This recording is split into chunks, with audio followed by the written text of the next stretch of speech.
सिद्ध कीजिए कि आर पर, आर क्या है, रियल नंबर है यानी वास्तविक संख्या है का समुच्चय है f x equal to 3x plus 17 से प्रदत्त फलन निरंतर वर्धमान है। तुम्हारे गणित में लिखा है वर्धमान, वर्धमान नहीं आएगा, निरंतर वर्धमान आएगा, निरंतर वर्धमान है। अब सॉल्यूशन, अब थोड़ा सा मैं हिंट देता हूं तुम्हारे लिए कि हम जानते हैं कि जब फलन वर्धमान है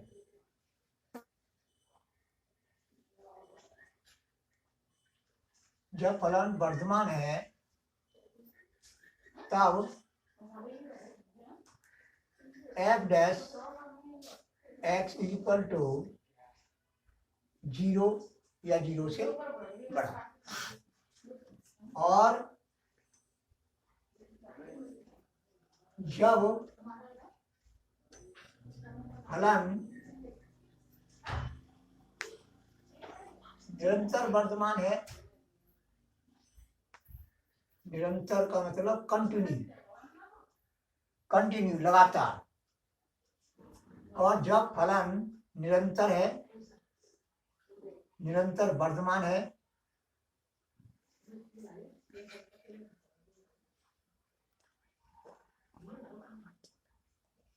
तब एफ डैश, देखो हम जानते हैं कि जब फलन वर्धमान है, हम पहले बता चुके हैं तुम्हारे लिए, पहले ही कंसेप्ट बताया है। हम जानते हैं कि जब फलन वर्धमान है तब एफ डैश एक्स यानी उस दिए हुए इंटरवल में, दिए हुए इंटरवल में, इंटरवल क्या है यहाँ पर इंटरवल है -∞ से ∞, ओपन इंटरवल, क्या ये ओपन इंटरवल। तो इस इंटरवल में, यानी कहने का मतलब ये है, यहाँ पर तो ये है, लेकिन अन्य प्रश्नों में यानी दिए हुए इंटरवल पर, दिए हुए इंटरवल पर एफ डैश एक्स 0 है या 0 से बड़ा है तो फलन वर्धमान है। और जब दिया हुआ जो तुम्हारा इंटरवल है उनके बीच में हम कोई भी एलिमेंट लें अंतराल में के अंतर्गत, कोई भी हम जो है, जब फलन दिए हुए इंटरवल के अंतर्गत जितने भी x के मान हैं उस पर एफ डैश एक्स जो है ग्रेटर देन 0 हो तो क्या होगा, निरंतर वर्धमान होगा। अब क्या है इसमें एफ डैश एक्स निकालेंगे, f dash x equal to 3 यानी x के सापेक्ष हमने अवकलन किया तो f dash x equal to 3, इसमें x नहीं आ रहा है, x नहीं आ रहा है तो r के प्रत्येक अंतराल पर ये फलन क्या होगा, निरंतर। अब समझो f dash x equal to 3, ये क्या है, ग्रेटर देन 0, तो ग्रेटर देन 0 है तो R पर फलन निरंतर वर्धमान है, निरंतर वर्धमान है।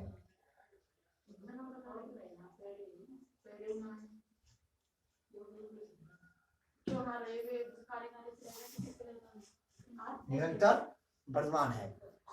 अब मैं यही बता रहा हूं कि R के प्रत्येक, R में जो है प्रत्येक जो इंटरवल बनेंगे, प्रत्येक इंटरवल चाहे वो क्लोज्ड हो चाहे वो ओपन हो, प्रत्येक इंटरवल पर ये जो है फलन निरंतर वर्धमान होगा।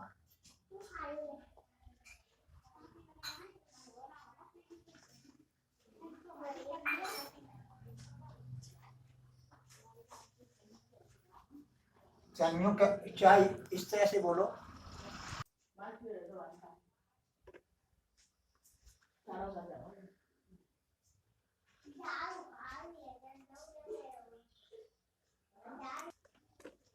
अब देखो सिद्ध कीजिए कि आर पर एफ एक्स बराबर e की पावर 2x से प्रदत्त यानी दिया हुआ फलन है, ये वर्धमान है। यानी ये वैसे यहां पर आना चाहिए निरंतर वर्धमान। ये है तुम्हारा सॉल्यूशन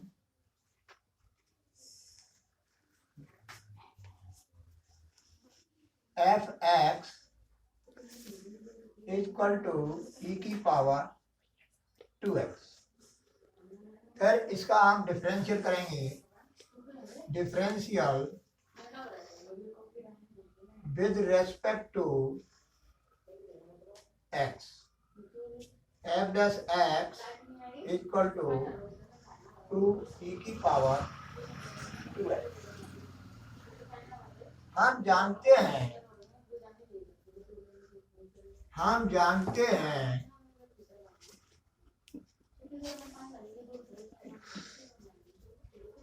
आर के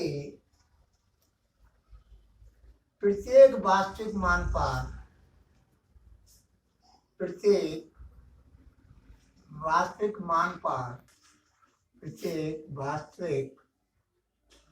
मान पर e की पावर मान पर e की power 2x is greater than 0, is greater than 0। x का प्रत्येक वास्तविक मान पर, x का कोई ले लो, ऋण का मान, धन का मान, यानी कोई ऋण की संख्या ले लो या धन की संख्या ले लो, इन सब जो लेंगे तो इसका पूरे का मान इज ग्रेटर देन 0 आएगा।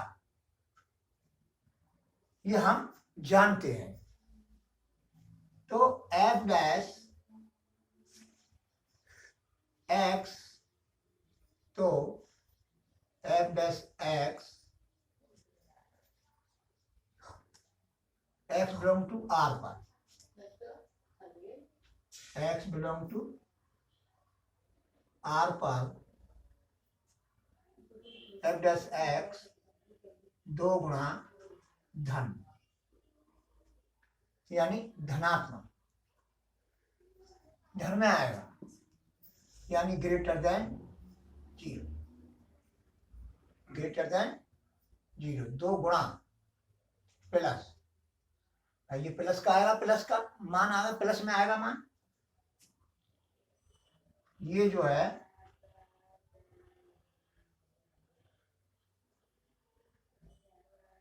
ये लिख देता हूं, e की पावर 2x का जो मान है वो धन में आएगा।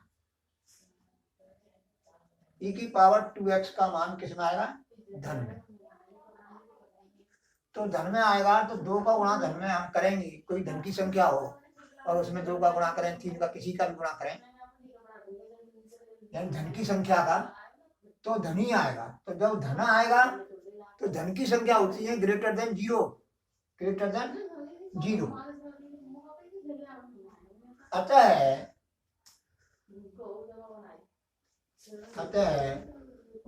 आर पर एफ एक्स निरंतर वर्धमान है, निरंतर वर्धमान है।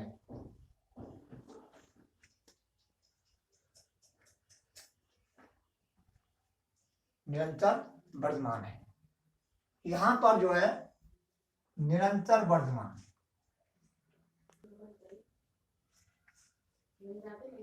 अब समझो, निरंतर वर्धमान है। निरंतर वर्धमान जो है उसको हम वर्धमान कह सकते हैं, लेकिन वर्धमान को निरंतर वर्धमान नहीं कहते। निरंतर वर्धमान को निरंतर वर्धमान को है तो वर्धमान ही, वर्धमान है, अब केवल जो है निरंतर वर्तमान है वर्ग, यहाँ आएगा रा, निरंतर वर्तमान है, तो इसको जो है हम वर्तमान है तो वर्तमान ही, इसलिए आर पर एफ एक्स वर्तमान है।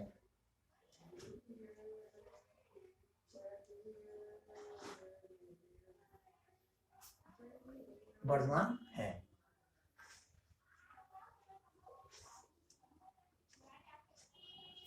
अब बता तू क्या करो।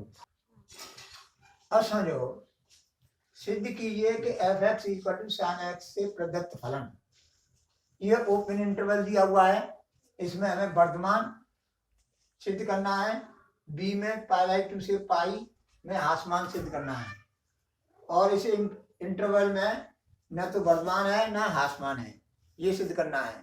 तो कैसे सिद्ध करेंगे? पहले तो हम फलन को जो दिया हुआ है गिवन है इसको लिखो, गिवन, ये है तुम्हारा गिवन।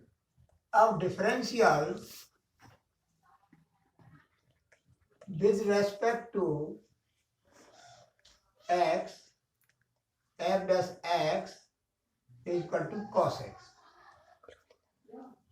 cos x। अब मैं यहाँ पर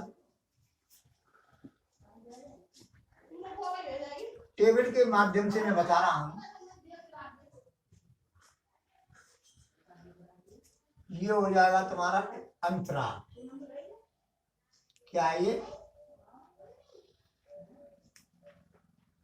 अंतराल एफ डैश एक्स का चिन्ह,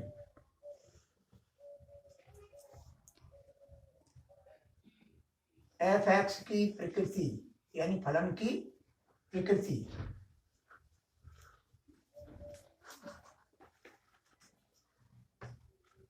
प्रकृति कैसे? प्रकृति एफ एक्स की प्रकृति का मतलब है आसमान वर्तमान, किस अंतराल में आसमान है किस में वर्तमान है फलन। तो मैंने इस तरह से टेबल बना ली।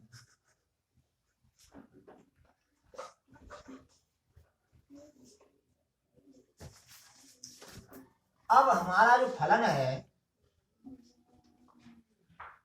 0 से पाई है, वो 0 से π/2 है, तो 0 से π/2 यानी प्रथम चतुर्थांश में क्षैतिज त्रिकोणमितीय अनुपात धन में होते हैं, यानी 0 से बड़ा π/2 से छोटा। क्षैतिज त्रिकोणमितीय अनुपात जो होंगे वे किस में होंगे? धन में होंगे। F dash x is greater than 0 और π/2 से बड़ा और पाई से छोटा। अब ये कौन से चतुर्थांश में गए? अब कौन से चतुर्थांश में गए? ये द्वितीय चतुर्थांश में गए, और द्वितीय चतुर्थांश में cos x का जो मान है, cos में जो मान होंगे, यानी द्वितीय चतुर्थांश यानी π/2 से बड़ा और पाई से छोटा, तो ये द्वितीय चतुर्थांश में आया कोण। तो ये द्वितीय चतुर्थांश में जो कोण है, कोई भी कोण ले सकते हैं, सबके लिए बराबर लागू होता है।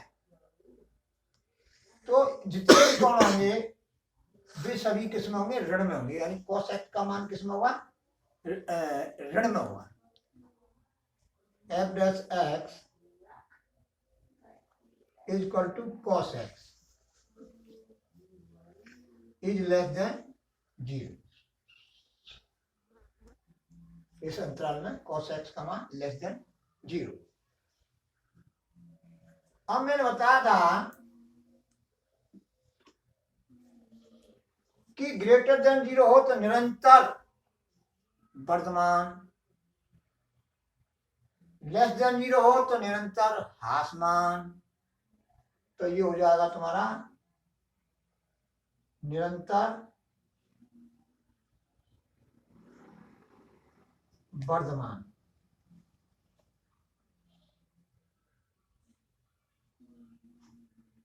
और ये हो जाएगा निरंतर हासमान।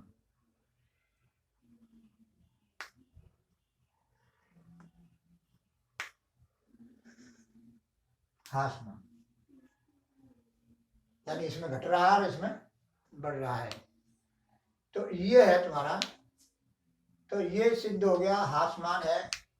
अब हासमान है तो हासमानी, लेकिन निरंतर। कोई पूछे हासमान कौन सा? निरंतर। और एक होता है हासमान। हासमान में क्या होता है कि लेस देन जीरो या इक्वल जीरो हो तो निरंतर यहां से हट जाएगा और हासमान लिख दिया जाएगा। ऐसे यहां पर ये बराबर जीरो हो तो यहां से निरंतर हट जाएगा,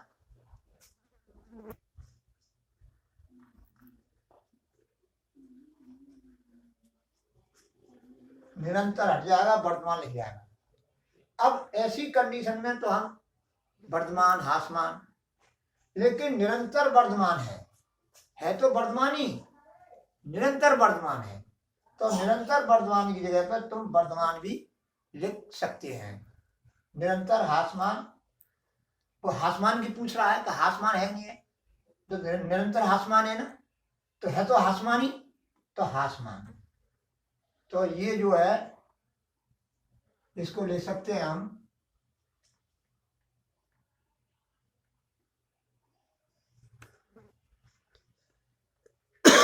अब ये निरंतर वर्तमान है, ये निरंतर हासमान। ठीक है।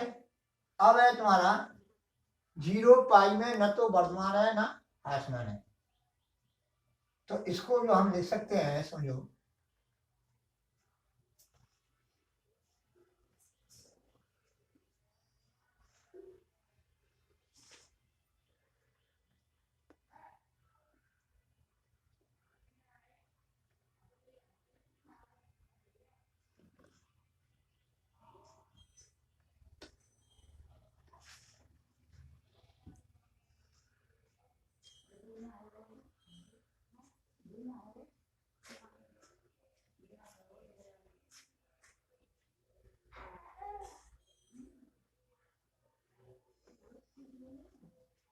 क्योंकि वो वर्तमान और हासमान की बात कर रहा है।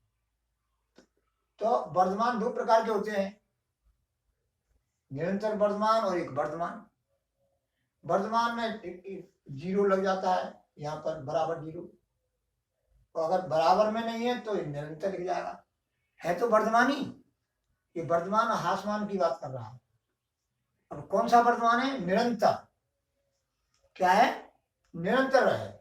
ये कौन सा आसमान है? निरंतर आसमान है। तो इस तरह से अब क्या है, सी मैंने इसमें जो है दोनों खंड कर दिए, जी ए खंड है और ये बी खंड है। अब सी खंड, अब सी खंड देखो, सी खंड में जी, सी खंड में है जीरो पाई। अब इसके अंतर्गत दो ओपन इंटरवल हैं, जीरो पाई के अंतर्गत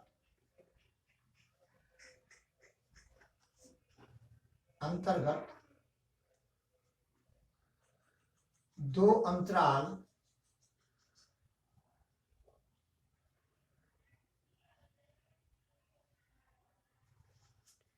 जीरो से पहले,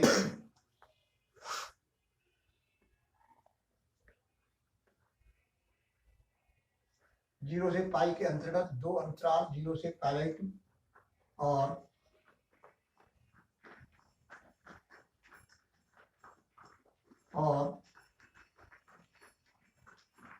पाई पाई है। ठीक है। अब इसके अंतर्गत दो इंटरवल है।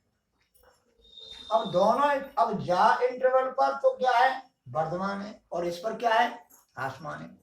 तो किसी अंतराल के अंतर्गत दो दो इंटरवल हों, यानी दो ओपन इंटरवल हों, दो क्या ओपन इंटरवल हों, तो एक पे ह्रासमान दूसरे वर्धमान, या एक पे वर्धमान दूसरे पे ह्रासमान, तो उस अंतराल पर 0 पाई के अंतर्गत दो अंतराल है, इस पर ह्रासमान और इस पर वर्धमान है। अब ह्रासमान और वर्धमान दोनों चीजें हैं किसमें, इस इंटरवल में। तो ऐसी स्थिति में 0 से पाई अंतराल में, ओपन अंतराल में ना तो उच्चिष्ट होगा ना निमिष्ट होगा। तो यहाँ लिखेंगे अतः 0 पाई पर ओपन इंटरवल पर फलन न वर्धमान और न ह्रासमान।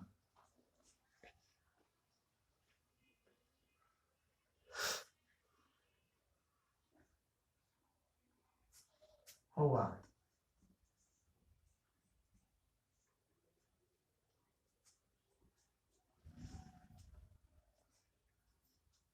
जीरो पाई के अंतर्गत दो अंतराल 0 to पाई और π/2 है। यहाँ लिखना है तुमको 0 से π/2 पर फलन वर्धमान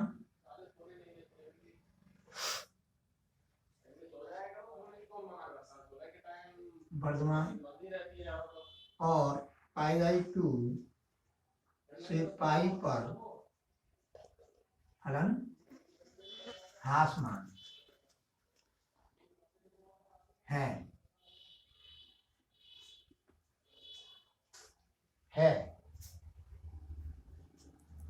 देखो 0 से π/2 में फलन वर्धमान है, जो हम पहले सिद्ध कर चुके हैं, और इस अंतराल में जो है ह्रासमान है।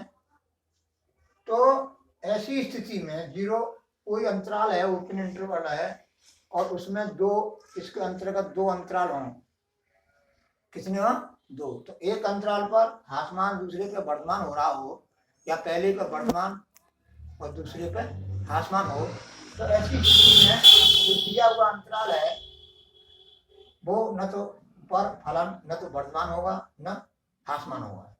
ऐसी स्थिति में